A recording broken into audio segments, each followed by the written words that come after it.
ناظرین، اب سوال یہ پیدا ہوتا ہے کہ کیا علامات و اشراط الساعت کی سب سے آخری اور بڑی علامت و شرط دخان کے بارے میں کوئی شک و شبہ رہ جاتا ہے؟ نہیں، بالکل نہیں۔ اور ناظرین، آپ یہ بھی جان چکے کہ دخان انسانوں کے اپنے ہی مفسد اعمال کا رد عمل ہوں گی۔ ان کا ذمہ دار بذات خود انسان ہوگا۔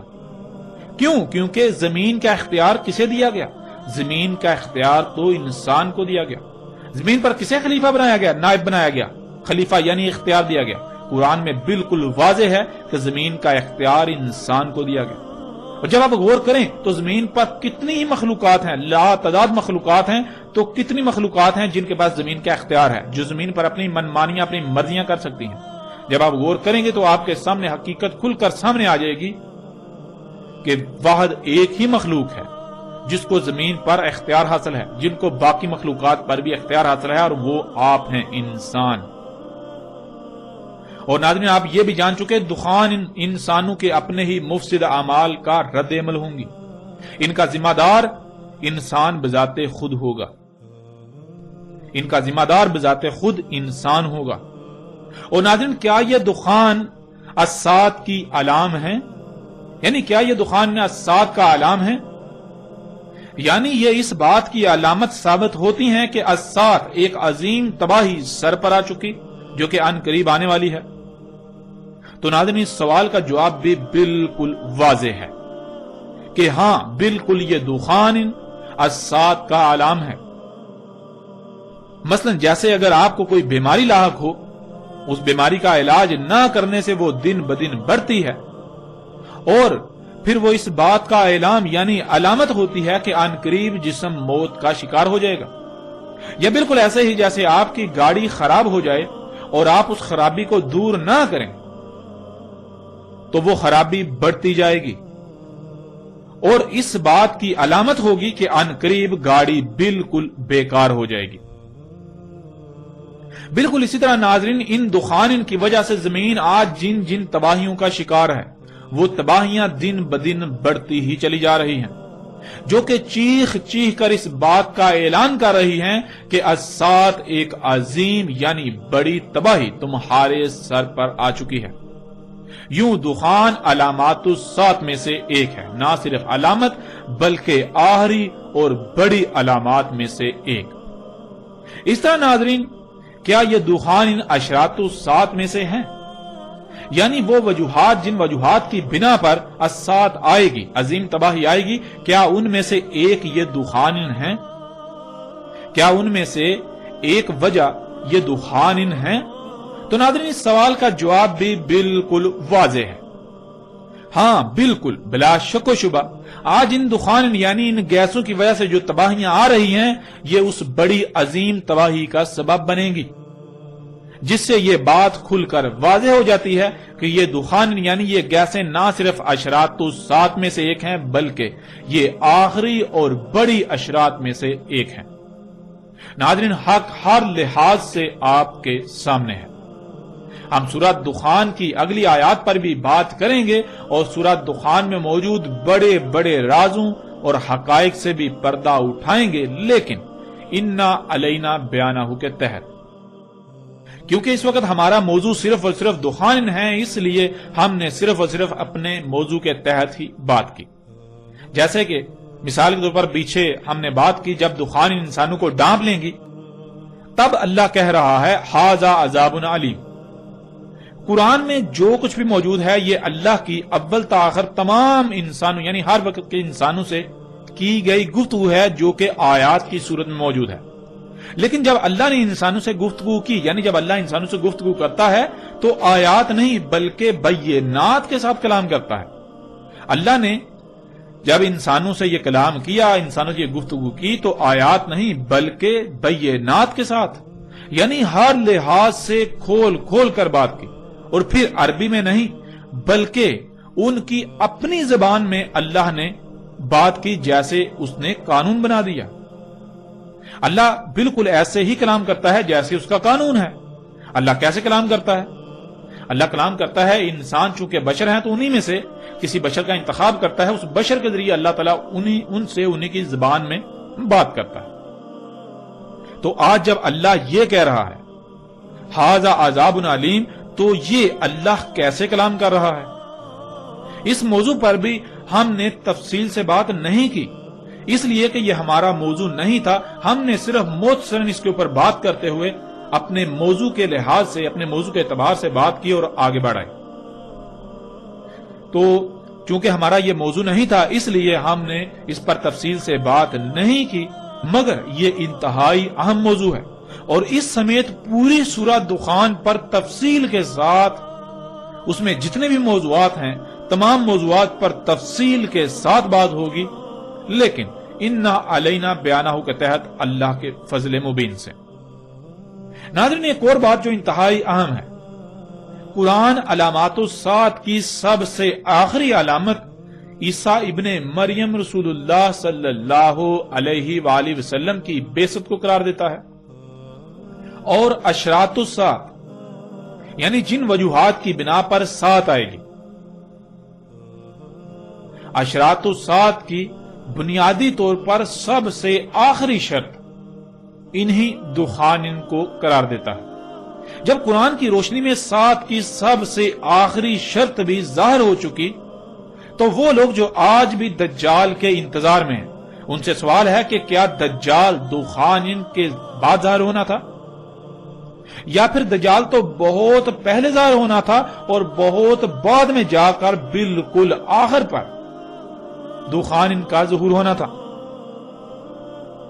جب دجال کا ظہور بہت پہلے اور آخر میں دخان کا ظہور ہونا تھا، تو پھر دخان کے ظاہر ہو جانے کے بعد بھی جو لوگ دجال کا انتظار کر رہے ہیں، انہیں چاہیے کہ اپنی آنکھیں کھولیں اس سے پہلے کہ وہ دنیا اور آخرت میں عظیم ہلاکت کا سودا کر بیٹھیں۔ آج وقت آپ کے پاس ہے، اگر آج آپ نے عقل سے کام نہ لیا، آج آپ نے غور و فکر نہ کیا، حق ہر لحاظ سے واضح ہو جانے کے باوجود گمراہی کو ترک نہ کیا، تو جان لیں نقصان کسی کا نہیں بلکہ نقصان آپ کا اپنا ہی ہوگا۔ آج اگر آپ اندھوں کی طرح دوسروں کے پیچھے چلو گے تو جان لو بعد میں سوائے پچھتاوے کے کچھ نہیں رہے گا۔ جن کے پیچھے آج تم چلو گے، کل کو وہ تمہارے کیا، وہ اپنی نصرت کرنے کے بھی اہل نہیں ہوں گے، وہ تو خود چیخو پکار آہو بکا کر رہے ہوں گے۔ اکثریت کو معیار سمجھ کر اکثریت کے پیچھے چلنے والوں، آج وقت ہے، اپنی آنکھیں کھول لو، ورنہ انجام بہت بھیانک ہوگا۔ تب چیخو گے، چلاؤ گے، لیکن تب تمہارے پاس سوائے پچھتاوے کے کچھ نہیں رہے گا۔ جان لو حق ہر لحاظ سے کھل کھل کر واضح ہو چکا۔ گروہوں، تنظیموں اور فرقوں کی بنیاد پر، مسالک کی بنیاد پر حق کے دعوے داروں، جان لو اگر آج آپ انہی دائروں میں اپنے آپ کو بند کیے رہو گے، حق ہر لحاظ سے کھل جانے کے باوجود، تو پھر تمہارا انجام کیا ہوگا اسے بھی جان لو۔ پھر تمہارے پاس بعد میں سوائے پچھتاوے کے کچھ نہیں رہے گا۔ اور اگر تم سچے ہو تو آؤ خود کو سچا ثابت کرو، اور اگر محض گالم گلوچ، الزام تراشی اور دوسروں کو حق سے روکنا ہی تمہاری سچائی کی علامت ہے، تو جان لو تم بدترین مشرک ہو۔ کوئی مومن ایسا نہیں کر سکتا۔ مومن تو اللہ کا اسم ہے، المومن۔ مومن گالم گلوچ نہیں کرتا، یہ تو باطل کی نشانی ہے۔ خواہ یہاں تک یقین کیوں نہ ہو کہ سامنے باطل ہے، حق کبھی نہیں روکتا، بلکہ حق تو کہتا ہے کہ اپنے گھوڑے دوڑا لو، اپنی تحقیق کر لو، اگر وہ حق ثابت ہو جائے تو اسے اخذ کر لینا۔ حق ایسا اس لیے کہتا ہے کیونکہ اسے علم ہے کہ میں حق ہوں، باطل اس کا مقابلہ نہیں کر سکتا۔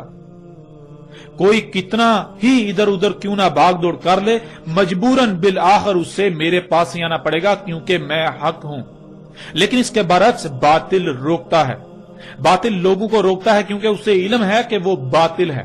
اگر لوگوں تک حق پہنچ گیا تو باطل پاش پاش ہو جائے گا، اور اسی خوف سے باطل ان بیساکھیوں کا استعمال کرتا ہے کہ لوگوں کو حق سے روکتا ہے، لوگوں کو تحقیق کرنے سے روکتا ہے۔ باطل کا ہمیشہ یہی رویہ رہا کہ کہ وہ روکتا ہے۔ اور قرآن کھول کر دیکھ لو، پورے قرآن میں جہاں بھی روکنے کا ذکر آیا تو کہا گیا کہ شیطان روکتا ہے، اور اللہ نے جہاں بھی اپنی بات پیش کی تو وہاں شروع میں لفظ قد، لقد ولا قد کا استعمال کیا۔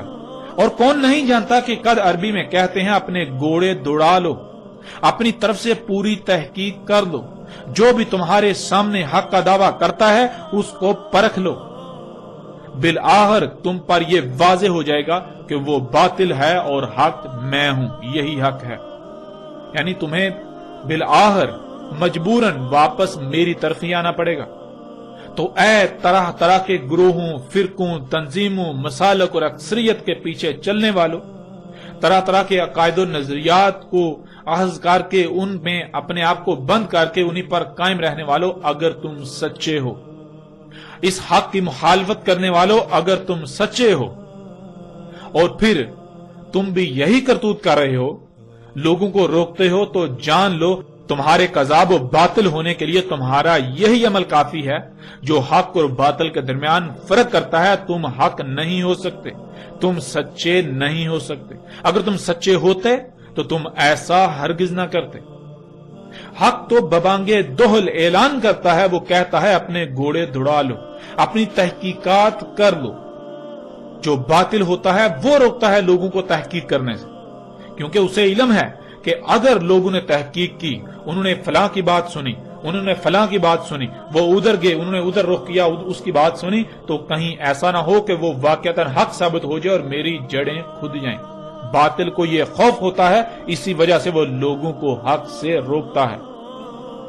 تو جان لو جب دخان بھی آ چکی تو آج بھی تم دجال کے انتظار میں ہو، لہذا اپنی عقلوں کا علاج کراؤ، اس سے پہلے کہ وہ وقت آ جائے جب تم خود اپنی عقلوں پر ماتم کرنا شروع کر دو اور وقت ہاتھ سے نکل چکا ہو۔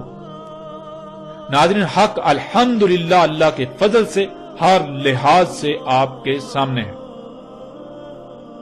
اور ناظرین، قرآن میں اور بھی بہت سے ایسے پہلو ہیں جن پہلو سے دخان پر مزید جتنی جی چاہے بات کی جا سکتی ہے، لیکن ہمارا مقصد موضوع کو لمبا کرنا نہیں بلکہ اسے لوگوں پر بالکل کھول کھول کر واضح کرنا ہے، جو کہ الحمدللہ اللہ کے فضل سے احسن طریقے سے ہو چکا۔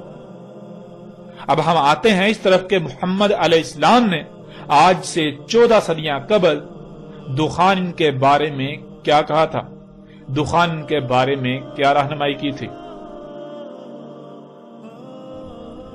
ناظرین، اس وقت سکرین پر آپ کو روایت نظر آ رہی ہے۔ سب سے پہلے حسب سابق روایت میں استعمال ہونے والے الفاظ کو جان لیتے ہیں۔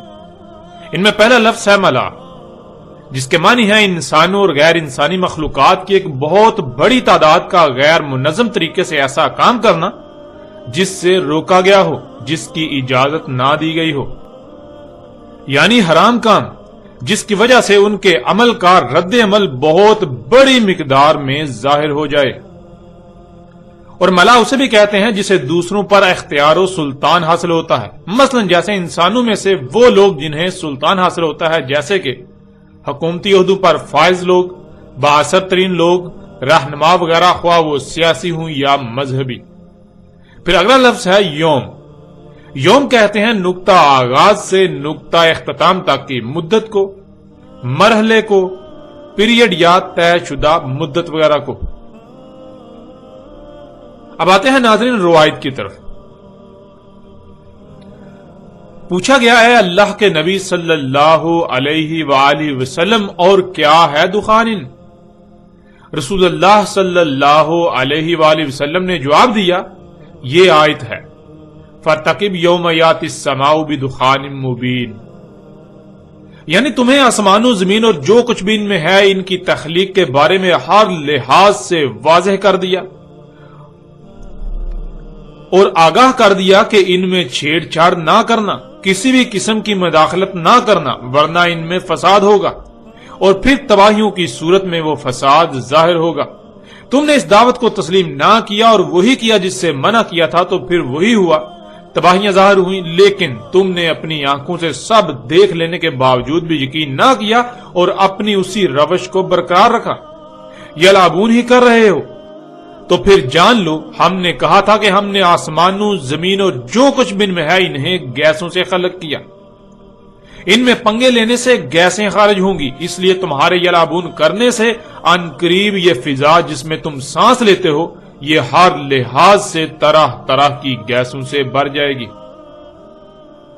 اور یہی رسول اللہ علیہ السلام نے کہا فَارْتَقِبْ يَوْمَ يَأْتِي السَّمَاءُ بِدُخَانٍ مُبِينٍ، پس قریب ہے جس یوم آئے گا آسمان ہر طرف سے کھلم کھلا ہر لحاظ سے گیسوں کے ساتھ۔ انسانوں اور غیر انسانی مخلوقات کی بہت بڑی غیر معمولی تعداد کے غیر منظم طریقے سے ایسے اعمال کا رد عمل ہوگا،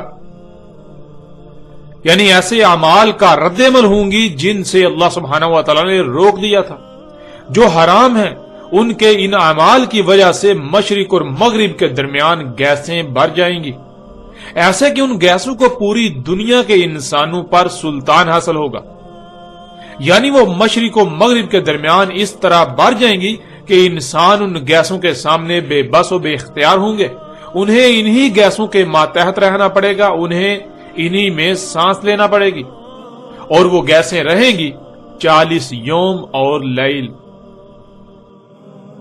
اس طرح ناظرین اگلی روایت آپ کو سکرین پر نظر آ رہی ہے، اس میں رسول اللہ صلی اللہ علیہ وآلہ وسلم نے کیا کہا وہ آپ کے سامنے ہے۔ رسول اللہ صلی اللہ علیہ وآلہ وسلم نے دخان کے بارے میں کہا کہ وہ الساعۃ کی اشراط میں سے ہیں، یعنی جن وجوہات کی بنا پر الساعۃ آئے گی، دنیا میں آخری بڑی تباہی آئے گی جس سے دنیا میں تمام انسانوں کا خاتمہ ہوگا، اس تباہی کی وجوہات میں سے ایک وجہ دخان یعنی وہ گیسیں ہوں گی۔ جب دخان یعنی گیسیں ظاہر ہوں گی تو ان کے بعد اشراط الساعۃ میں سے کوئی بھی شرط باقی نہیں بچے گی، یعنی دخان الساعۃ کی سب سے آخری شرط ہے، اور یہ کہ دخان یعنی وہ گیسیں رہیں گی زمین میں 40 یوم۔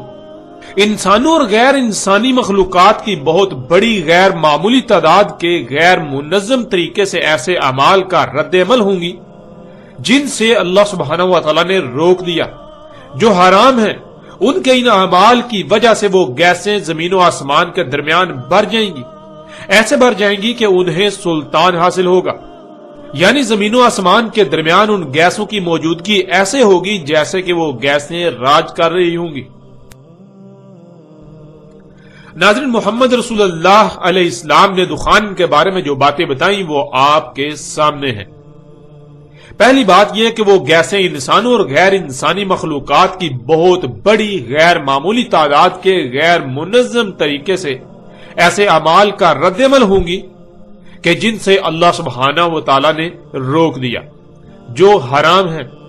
تو ناظرین غور کریں، کیا یہ گیسیں انسانی اور غیر انسانی مخلوقات کی غیر معمولی بڑی مقدار کے غیر منظم طریقے سے کیے جانے والے اعمال کا رد عمل نہیں ہے؟ حقیقت آپ کے سامنے ہے، جسے آپ آج اپنی آنکھوں سے دیکھ رہے ہیں۔ جہاں انسان اپنی ضرورت کی اشیاء خلق کرنے کے لیے کارخانوں سے طرح طرح کی زہریلی گیسوں کو خارج کر رہے ہیں، تو وہی غیر انسانی مخلوقات یہ انسان کے اپنے ہی ہاتھوں سے خلق کردہ مشینیں طرح طرح کی زہریلی گیسیں خارج کر رہی ہیں، اور یہ سب آج آپ اپنی آنکھوں سے ہوتا ہوا دیکھ رہے ہیں۔ نہ صرف دیکھ رہے ہیں بلکہ آج آپ خود بھی اس میں شامل ہیں۔ یوں محمد رسول اللہ علیہ السلام کے الفاظ بالکل سچ ثابت ہو جاتے ہیں جو انہوں نے آج سے 14 صدیاں قبل کہے تھے۔ پھر ناظرین، محمد رسول اللہ علیہ السلام نے کہا کہ وہ گیسیں زمین و آسمان کے درمیان اس طرح بھر جائیں گی کہ انہیں سلطان حاصل ہوگا، ایسے کہ جیسے وہ راج کر رہی ہوں۔ تمام کے تمام انسان ان گیسوں کے سامنے بے بس ہوں گے اور انہی گیسوں میں سانس لینا پڑے گا، انہی میں زندہ رہنا ہوگا۔ انسان ان گیسوں کے تسلط میں رہیں گے۔ تو کیا ناظرین آج حقیقت یہ نہیں ہے؟ کیا آج یہ سب آپ اپنی آنکھوں سے نہیں دیکھ رہے؟ ناظرین، یہ حقیقت آج آپ اپنی آنکھوں سے دیکھ رہے ہیں۔ کیا آج بذات خود اسی وقت میں آپ موجود نہیں ہیں؟ آج خود آپ اسی وقت میں موجود ہیں۔ جس فضا میں آپ سانس لے رہے ہیں، آپ اسی میں زندہ رہنے پر مجبور ہیں۔ وہ فضا ہر لحاظ سے، ہر طرف سے، ہر طرح سے طرح طرح کی گیسوں سے بھر چکی ہے اور آپ ان گیسوں کے سامنے بے بس ہیں۔ کیا یہ گیسیں آپ پر راج نہیں کر رہی؟ کیا انہیں سلطان حاصل نہیں ہے؟ حقیقت ہر لحاظ سے آپ کے سامنے ہے۔ پھر ناظرین، محمد رسول اللہ علیہ السلام نے کہا کہ دخان یعنی وہ گیسیں 40 یوم رہیں گی۔ یوم کے معنی دن کے کیے جاتے ہیں، جو کہ بالکل غلط ہیں۔ ہم گزشتہ ایک ساتھ میں یہ واضح کر چکے اور پیچھے بھی ہم پہلے ہی اس لفظ کی وضاحت کر چکے کہ یوم کہتے ہیں نقطہ آغاز سے انجام تک کے وقت کو، ایک مرحلے کو، پیریڈ کو، طے شدہ مدت وغیرہ کو۔ دخان قرب قیامت ساتھ ظاہر ہونے والی گیسیں جو پوری دنیا کی فضا میں بھر جائیں گی، وہ 40 یوم تک رہیں گی۔ اور ناظرین، حیران کن طور پر دوسری طرف محمد رسول اللہ علیہ السلام نے دجال کے زمین پر ٹھہرنے کی مدت بھی 40 یوم ہی بتائی، اور پھر یہ بھی واضح کر دیا کہ دجال کی جنت گرد و غبار والی ہوگی۔ وہ گرد و غبار اپنی ذات میں طرح طرح کی گیسیں ہوں گی، یعنی وہ گرد و غبار طرح طرح کی گیسیں ہوں گی، دخان ہوں گی، جیسا کہ آپ سکرین پر نظر آنے والی روایت میں دیکھ سکتے ہیں۔ رسول اللہ صلی اللہ علیہ وآلہ وسلم نے کہا، اس کے یعنی دجال کے ساتھ ہوگی جنت کی مثل اور آگ کی مثل، اور اس کی جنت غبار والی ہوگی جو دخان ہوں گی، یعنی طرح طرح کی گیسیں ہوں گی۔ اور ناظرین، آج آپ دیکھیں، دنیا جو آج طرح طرح کی سہولتوں سے مزین ہو چکی ہے، آج جنت کا منظر پیش کر رہی ہے۔ جنت کہتے ہیں ایسی جگہ کو جہاں انسان کو مشقت نہ کرنی پڑے، بلکہ اس کے برعکس اسے طرح طرح کی سہولتیں، آسائشیں اور آسانیاں حاصل ہوں۔ تو ناظرین، کیا آج پوری دنیا انسان کی خلق کردہ طرح طرح کی ان مخلوقات سے نہیں بھر چکی جنہیں انسان آج آسانیاں، سہولتیں اور آسائشوں کا نام دیتے ہیں؟ کیا آج پوری دنیا انسان کی خلق کردہ طرح طرح کی آسانیوں، سہولتوں، آسائشوں سے مزین نہیں ہو چکی؟ دنیا جنت نہیں بن چکی؟ ایسی جگہ جہاں انسان کو مشقت نہیں کرنا پڑتی۔ مشقت انسان کے برعکس مشینیں کر رہی ہیں۔ دجال مشقت کر رہا ہے، جو کہ دھوکے کی جنت ہے، یعنی یہ جنت حقیقت میں جہنم ہے، کیونکہ جنہیں آج انسان اپنے لیے فائدے، سہولتیں، آسائشیں، آسانیاں یعنی مسیحا سمجھ رہا ہے، انہی کی وجہ سے یہ زمین ان قریب جہنم بن جائے گی۔ اس لیے یہ دجال جنت ہے۔ اور ناظرین، ذرا غور کریں، کیا یہ دجال جنت گرد و غبار والی نہیں ہے؟ اور پھر یہ بھی غور کریں کہ یہ گرد و غبار اپنے آپ میں دخان یعنی گیسیں نہیں ہیں جو دابت الارض خارج کر رہا ہے، جو کارخانوں سے خارج ہو رہی ہے، ان کارخانوں سے جن کارخانوں میں آپ اپنے استعمال کی اشیاء خلق کر رہے ہیں، اپنی ضروریات خلق کر رہے ہیں۔ انسانوں کے اپنے ہی مفسد اعمال کے سبب یہ گیسیں خارج ہو رہی ہیں، یہ گرد و غبار خارج ہو رہی ہے، جن سے اللہ سبحانہ و تعالیٰ نے سختی کے ساتھ منع کیا تھا، ان اعمال سے، ان اعمال کے سبب۔ ناظرین، دجال کے زمین پر ٹھہرنے کی مدت 40 یوم، دجال کی جنت کی مدت 40 یوم، دخان قرب قیامت ساتھ ظاہر ہونے والی گیسوں کی مدت بھی 40 یوم، اور دجال کی جنت انہی دخان یعنی گیسوں سے بری ہوئی ہوگی۔ اور یہ تمام تر حقائق آج آپ کے سامنے ہیں۔ آج جب دخان یہ گیسیں بھی ظاہر ہو گئیں تو کیا دجال ابھی آیا ہی نہیں؟ دجال کی جنت تو انہی گیسوں سے بری ہوئی ہونا تھی، جو کہ آج نہ صرف دجال جنت موجود ہے بلکہ انہی طرح طرح کی گیسوں سے بری ہوئی ہے۔ دجال کی گرد و غبار والی جنت، جو کہ طرح طرح کی دخان یعنی گیسیں ہیں، ان گیسوں سے بری ہوئی جنت آج موجود ہے، لیکن دجال ابھی آیا ہی نہیں۔ یہ کیسے ہو سکتا ہے؟ کیا کبھی آپ نے غور کیا؟ ناظرین، کیا آپ اب بھی اپنی آنکھیں کھولنے کو تیار نہیں اور اندھوں کی طرح اسی طبقے کے پیچھے چل کر دنیا اور آخرت میں ہلاکت کا سودا کرنا چاہتے ہیں، جو طبقہ دین کے نام پر اللہ ہی کا دشمن بنا ہوا ہے؟ وہ طبقہ جسے محمد رسول اللہ علیہ السلام نے امام الدجال کہا تھا، وہ لوگ جو دجال کے امام ہوں گے، جو دجال کو انسانوں پر واضح نہیں ہونے دیں گے، جو دجال پر پردہ ڈال کر اسے انسانوں کی نظروں سے چھپا دیں گے اور الٹا انسانوں کو دجال کا غلام بنا دیں گے، اور انسانوں کو یہ علم بھی نہ ہوگا کہ وہ دجال کو اپنا رب بنا چکے ہیں۔ تو کیا ناظرین آج آپ انہی امام الدجال کے پیچھے چلنا چاہتے ہیں؟ انہی کے پیچھے چل کر آپ دنیا و آخرت میں ہلاکت کا سودا کرنا چاہتے ہیں؟ اب فیصلہ آپ کے اپنے اختیار میں ہے۔ حق ہر لحاظ سے آپ پر واضح ہو چکا۔ پھر ناظرین محمد رسول اللہ علیہ السلام نے کہا تھا کہ دخان ان اشراط الساعۃ کی سب سے آخری شرط ہوں گی، دخان کے بعد کوئی شرط نہیں بچے گی۔ تو ناظرین غور کریں، جب اشراط الساعۃ کی سب سے آخری شرط بھی ظاہر ہو چکی تو جو اس سے پہلے ظاہر ہونا تھا کیا وہ ظاہر نہیں ہوئی ابھی تک؟ ایسا کیسے ہو سکتا ہے کہ جسے سب سے آخر میں ظاہر ہونا تھا وہ ظاہر ہو چکی، مگر جو اس سے پہلے ظاہر ہونا تھی وہ ابھی ظاہر ہی نہ ہوئی؟ وہ سب ظاہر ہو چکی، لیکن انہی کو نظر آئیں گی جو واقعاتاً اللہ کے قانون میں مومن ہیں، نہ کہ اپنی زبان سے مومن ہونے کے دعوے دار اور اللہ کے قانون میں بدترین مشرک۔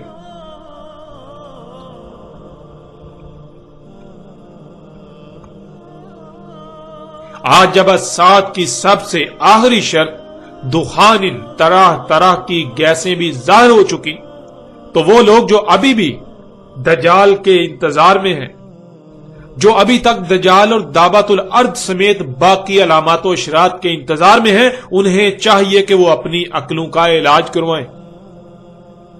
انہیں بے شک ہماری یہ بات ناگوار گزرے، لیکن یہ اٹل حقیقت ہے کہ ایسے لوگ شر الدواب ہیں۔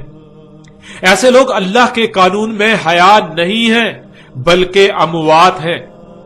ایسے لوگ اللہ کے قانون میں قبروں میں ہیں، ایسے لوگ اللہ کے قانون میں اندھے ہیں۔ حق اس قدر واضح ہونے کے باوجود بھی اگر انہیں نظر نہیں آتا تو پھر جان لیں ان قریب انہیں نظر آئے گا، لیکن فرق یہ ہوگا کہ تب انہیں کہا جائے گا کہ اب انکار کرو، لیکن تب ماننے کی ضد کریں گے کہ ہم مانتے ہیں یہ حق ہے، ہاں ہم مانتے ہیں یہ حق ہے، لیکن تب ماننا کوئی نفع نہیں دے گا۔ وہ ماننا فرعون کے ماننے کی مثل ہوگا۔ اور اے پوری دنیا کے انسانوں یہ بھی جان لو وقت ختم ہو چکا، بہت جلد تم اپنی آنکھوں سے وہ دیکھنے والے ہو کہ تمہاری آنکھیں پھٹی کی پھٹی رہ جائیں گی۔ آج وقت ہے اپنی آنکھیں کھول لو، ورنہ اپنے کان کھول کر سن لو کہ تمہارے ساتھ بھی بالکل وہی ہونے والا ہے جو قوم عاد کے ساتھ ہوا، جو قوم سمود کے ساتھ ہوا اور جو قوم نوح کے ساتھ ہوا۔ عذاب عظیم تمہارے سر پر آ چکا ہے، القاریہ تمہارے سر پر آ چکی ہے، پھر اس سے تھوڑی ہی دیر بعد الساعۃ بھی تمہارے سر پر آ چکی ہے۔ ناظرین الحمدللہ اشراط الساعۃ کی سب سے آخری شرط دخان ان پر ہر لحاظ سے کھل کر بات ہو چکی اور ہر لحاظ سے ہر پہلو سے حق واضح ہو چکا، جس کا انکار اب کسی کے لیے بھی ممکن نہیں رہا سوائے اتمام حجت کے۔ اب ناظرین فیصلہ آپ کے ہاتھ میں ہے، آیا آپ اس حق کو تسلیم کرتے ہیں اور دنیا اور آخرت میں فلاح کا سودا کرتے ہیں، یا پھر آپ حق ہر لحاظ سے واضح ہو جانے کے باوجود بھی اسے نظر انداز کرتے ہیں اور دنیا و آخرت میں اپنے لیے ہلاکت کا سودا کرتے ہیں، عذاب عظیم کا سودا کرتے ہیں۔ اب ناظرین آئندہ ہم بات کریں گے اس آگ پر جسے قرب قیامت ساتھ ظاہر ہونا تھا اور انسانوں کو شام میں اکٹھا کرنا تھا۔